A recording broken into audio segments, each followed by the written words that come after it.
ஆன்மீக நண்பர்கள் அனைவருக்கும் என்னுடைய அன்பான வணக்கங்கள். தை மாத ராசி பலன். தை பிறந்தால் வழி பிறக்கும் என்பது புகழ்பெற்ற பழமொழியாகும். இந்த பழமொழிக்கேற்ப தை மாதம் பிறக்கும் போது சில ராசிக்காரர்களுக்கு அதிர்ஷ்டம் கொட்டப் போகிறது. உழவு தொழிலுக்கு மரியாதை செலுத்தும் உழவர் திருநாள் தை மாதத்தின் முதல் நாள்.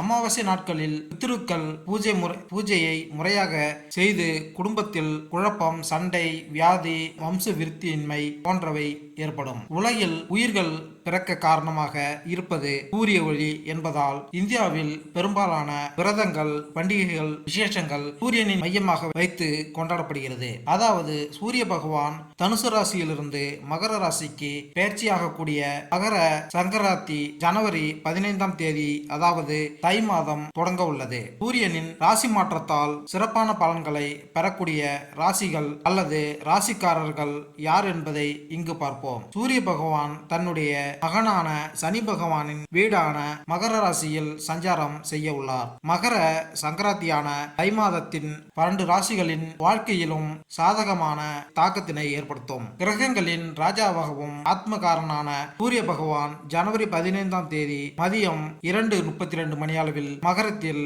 பயிற்சிக்கு இடம்பெயர உள்ளார். அடுத்து எந்தெந்த ராசிக்காரர்களுக்கு அதிர்ஷ்டம் கிடைக்கும் என்பதை தெரிந்து கொள்வோம் வாருங்கள். தை பிறந்தால் வழிபிறக்கும் என்று கூறுவார்கள். இந்த நிலையில் தமிழர் திருநாளாம் பொங்கல் பண்டிகையை முன்னிட்டு 12 ராசிகளுக்கான பலன்களை இங்கு பார்ப்போம்.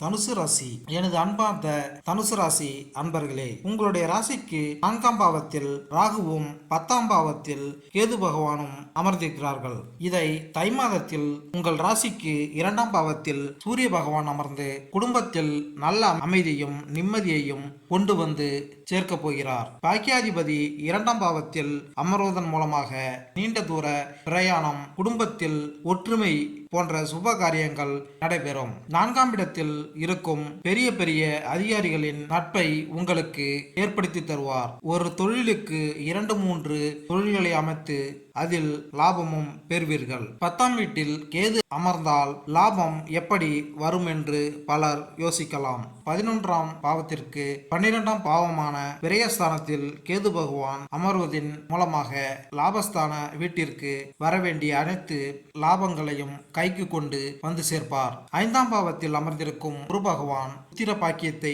ஏற்படுத்தி தருவார். தேக ஆரோக்கியம், பொழிவு போன்றவை கூட போகிறது. இந்த தை மாதத்தில் சாக்பாட் அடிக்கும் ராசியாக தனுசு ராசிக்காரர்கள் நிம்மதி அடையலாம். அனைத்தும் உங்களுக்கு வெற்றியாக வந்து சேர போகிறது. மேலும் இந்த வீடியோ உங்களுக்கு பிடித்திருந்தால் லைக் பண்ணுங்க, கமெண்ட் பண்ணுங்க, மறக்காம சப்ஸ்கிரைப் பண்ணுங்க. நன்றி, வணக்கம்.